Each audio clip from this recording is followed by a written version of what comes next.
喺深圳搓澡真係只有零次同埋無數次嘅。今日同大家介紹嘅呢個 SPA 店呢，係嚟咗好多次㗎啦。好多香港人呢，每次放假都會過嚟呢度做下 SPA， 放鬆下自己嘅。房間都係比較安靜嘅，而且用嘅物品呢，全部都係一次性嘅。浴袍呢都係消咗毒㗎啦。依家做嘅呢個呢係瑜伽柔式按摩，係通過指滑嚟刺激壓力神經，然後達到一個放鬆嘅效果嘅。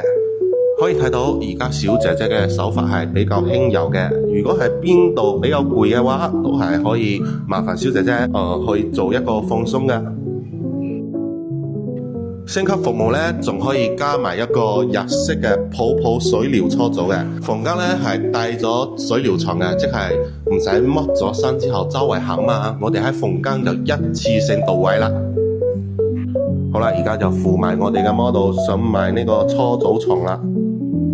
上咗水療床之後呢，小姐姐會喺全身打埋我哋嘅精油泡泡。呢個泡泡呢係比較綿密嘅。可以睇到咧，呢個泡泡打埋全身都係好舒服、好放鬆噶啦。帶咗搓澡巾之後咧，就進入咗我哋今日同大家推薦嘅日式水療泡泡搓澡啦。呢個搓澡咧，全程係喺房間度進行嘅，即係房間咧，左邊係水療床，右邊係按摩床。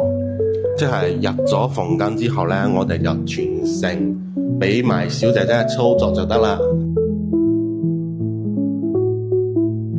位置咧就係國貿地鐵站 B 出口出嚟，沿住國貿地鐵站呢條路咧，我哋直行到底過個馬路就得啦。呢度左手邊咧，啱好就係我哋比較著名嘅地標金光華廣場。嚟到呢個十字路口，我哋就可以睇到馬路對面就係我哋嘅海燕大廈啦。海燕大廈10樓嚟到1011就係呢家寶總 SPA 店嘅店址啦。如果有師兄係經過呢附近嘅話，我真係推薦師兄你一定要過嚟試一試啦。